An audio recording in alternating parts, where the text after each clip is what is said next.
Live on SNA HD and SNA. A host of players there and products of some of them products of the Slam Rising Stars. Mamu is there, Tio's there, The Wong Tyrus brothers. Hill, the Wong brothers, Isaac Go. Isaac Go. Pati si Juan Pesumal, nakikita ko rito. Katabi Dito. si Mike Cortez. Eh. Maaga.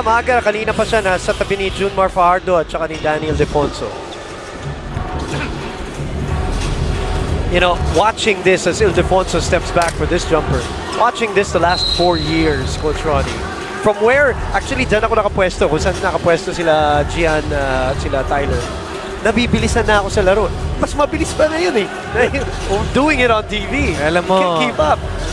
Probably for some, this is just a matter of pride. Yeah. But this is a showcase for It is. each and every talent that you are seeing here, as they are in the biggest spotlight going up against the elite players from the NCAA, the UAP, and the PSSBC, of course. Oh, nice. Excellent pass. Nice. Sabarientos. All the way to Vincent Cunanan. Itong black shirts ng Team Punks are 6 out of 7 from the 3 ball. Grabe. That's 86% from the 3, and that's a total of 18 out of the first 39 points for Team Punks. These kids are also playing in front of, you know, like Daniel Defonso, Junmar Fajardo. Iba yung gana. Nandito ka. Nandito sila Olsen. Nandito yung mga scouts and coaches. So, some of them for the very first time. Ito na yung presentation ng package mo eh. Probably this is the first step after the recent season na kung saan yung competition doon ka nang galing. Dating Ateneo Blue Eagle na ngayon ay isang standout na sa pro ranks. Si Juan Pesumal nanggaling din sa Blue Eaglets, of course. Yes. Homegrown. And may not have been a product of the Rising Stars, but it was always here every year. Kasama nila Kiefer. The Kiefer would always be here. Of course, Kiefer supporting his brother, 30, was a product of the Rising Stars. So Sabarientos misses on that one. 3 steps and they're already at half court. And then driving all the way. The bang and the bucket. So that's 3 steps equivalent to about 4.5 seconds from backcourt to the front court or backcourt to the front of the rim. No problem after a takeaway on the opposite end. Future of Coach Olsen Rosella. Right. I The think he backcourt. will be a roster pair for Coach Olsen in a few months. A huge part why FAU was able to take the Thunder away 2 years ago and bring home a title for Coach Alan Albano. That's right. Right now playing for Coach Lakas ng katawan, ano? Joe Silva naman ang kanyang Oo. coach Oy. dito. Turnover. Pass from Vincent Cunanan, a little strong. As Rayan Amsali unable to handle it. The lead is down to 12. Highest at 17 at one point.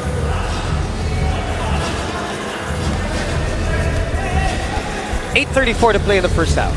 Live po tayo on SNA. Gonzalez kicking it out, and look at the anticipation there by Cunanan. 2-on-1 on the other end. He'll go all the way. Excellent defensive play and then completing the defensive play with the transition basket. And the tip. Will Gozum, Very who's good a inside specialty. player. Oh. Saka lakas ng katawan. Lakas. Pero yung katawan niya hindi mabigat. Hindi, Mukhang no? mabigat. Stocky pero Oh. very agile. Speaking of agile. Oh, this is one agile big man. A big man who can play the perimeter. Oh, naiwanan. Coming in. This guy is really good. LJ Gonzalez, not only is he speedy, but he's very crafty in attacking the basket, both going right and even going to the left. Barrientos with a quick release. Nothing there. Here comes Team Hype. Calinato shifting in midair. This lead is down to 10. 4-point run for the white shirts, lead down to 10 from a high of 17. Earlier, score stood at 34-17. Since that time, 19-12 in favor of the white shirts led by CJ Cancino. Top scoring is Evan Nelly so far with 10. The rest of the crew, ang daming 7. Barrientos, bumomba na rin. Yes. Speaking of, bomba from way out. Nothing there for LJ Gonzalez this time. His partner, Barrientos, dun sa kabilang team. Cunanan. The reverse works. That's a step slide move coming from Dave Ildefonso. It's a specialty of the house for the mythical 5-member. Heading to the Bulldogs lair, no? Of Coach Jamai Karim. 48-38.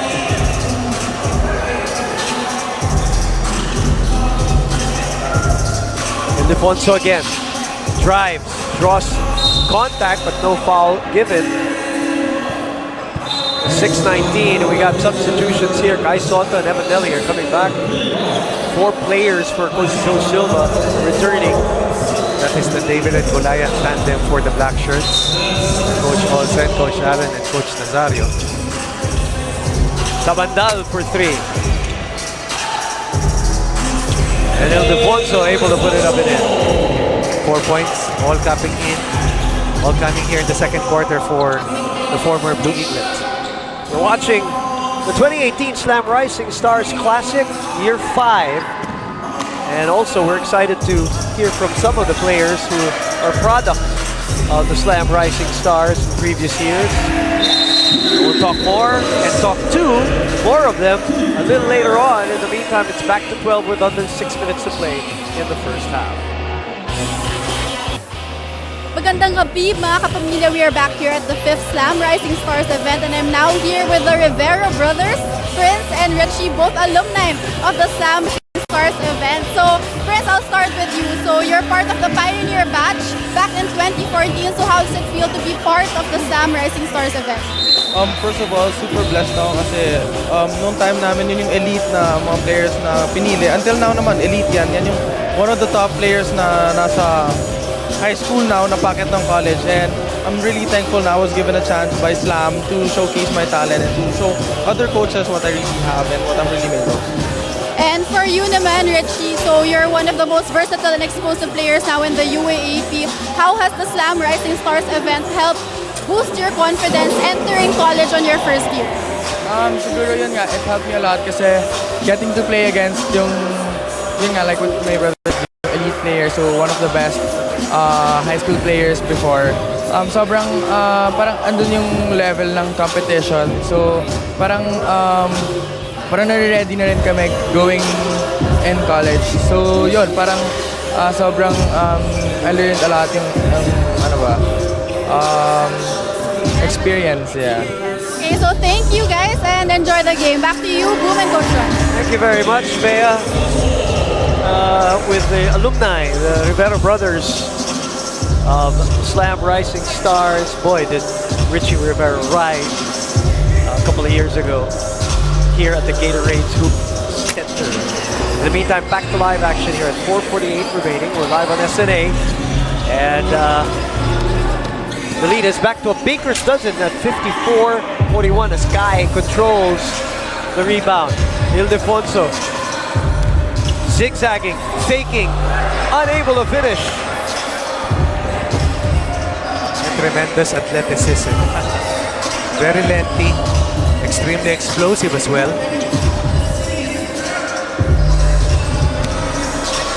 Napigan ng bola, and it will end up with RJ. Galing din itong batang ito. Husay. Nelly. This time he comes up short. He remind you of that release of his. You know, like I'm thinking if it's like a Basera Mer kind of a release. He stops. It's not much of a jump shot. He just pushes, and it's right in the middle. Kontra-tempo gumalaw eh. Very minimal touches for Kai Soto. Lugi yung mga malalaki sa ganitong klaseng laro eh. Kasi up and down eh. Ayan, request mo. And look at him recover. Go low on that one and recover. Just at the nick of time. Right. That's the passing ability of Kai Soto, showing composure. The other thing there, Coach, is that he lost the ball and he was able to go low to recover. Saka yung pasa. Diba? Kanan ang kaliwa ang ginano. 56-41. We'll be back. The aforementioned Mike Cortez, right there by Von Pesumal. A proud product of the De La Salle Green Archers. A UAAP champion as well.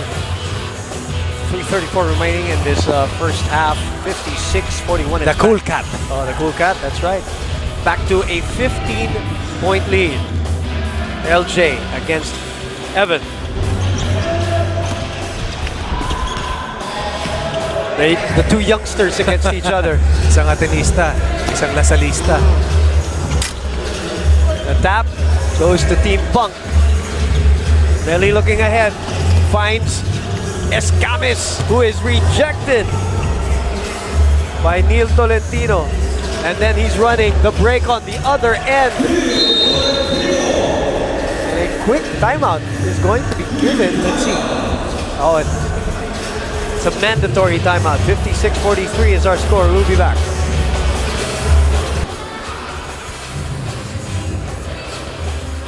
So we are now with Danny Ildefonso, PBA legend and father of Dave Ildefonso. Danny, nung panahon nyo wala pang Slam Rising Stars Classic. So, gaano ba ka-importante na may event na kagaya nito para sa mga batang manlalaro from high school? Tama-tama yung sinabi mo kasi yun lang yung pinag-uusapan namin kanina ni Coach Joward.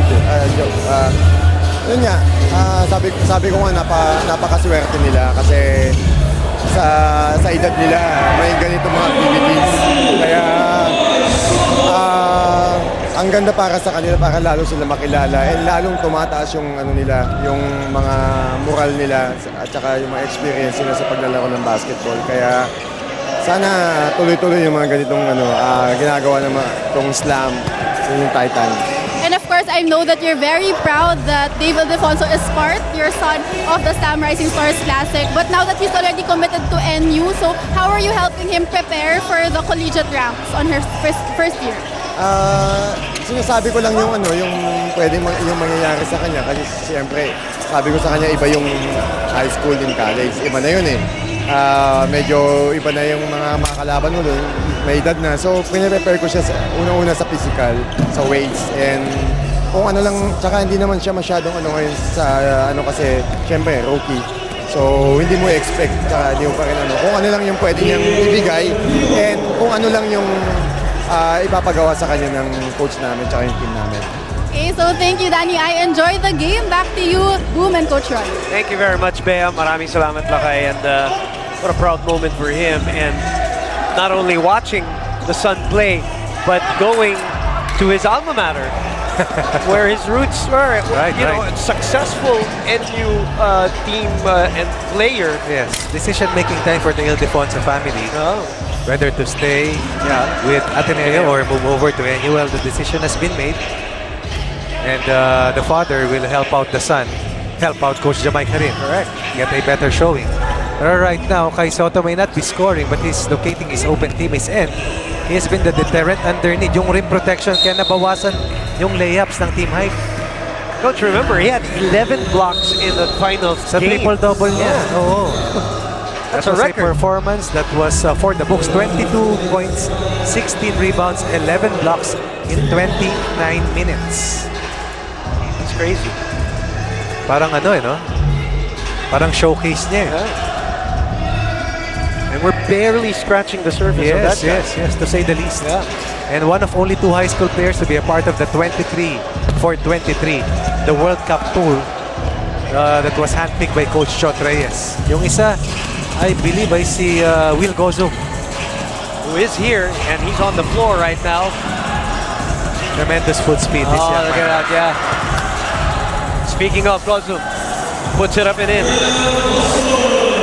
Down at 24 seconds, Coach. Now they're passing the ball to each other. Next year, in a few months, they'll be taking the ball away from each other. As one will be fighting maroon, the other will be a golden tiger. Evan Nelly looking at the shot clock and the game clock. It's the same at 7 right now. Nelly will set up for the step back 3. Short, the tap with 2 seconds. And the score will stay at 11. 58-47.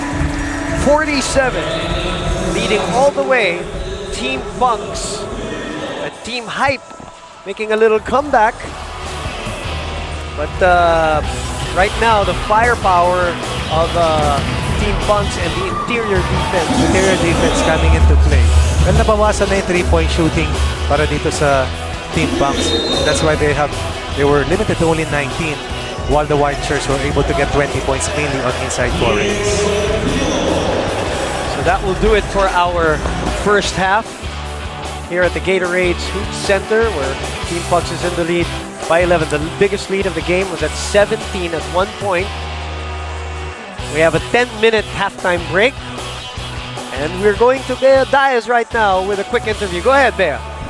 Coach Olson, you're now having a commanding lead of 11 points. It was as big as 17 already. So what was your game plan coming into this game? Well, I just wanted them to let them play. They're very skilled individually, so I just wanted them to be on the same page, have some pattern, and it's all them. Ang ganda ng shooting namin. They're running floor well, very smart players. Binigyan ko ng konting pattern at nasusundan naman, but it's all them. They're just playing hard. The nice thing about this is they're really playing hard and competing. And I'm sure it's a great avenue for all the players to be here. Coming into the game, what was the mindset that you wanted to instill in the players? Well, before the game, I got the chance to talk to them, and I told them, that for them to play hard. I know this is an all-star game, but I want them to compete and respect the game, play hard every single time. And I think that's what they did in the first half.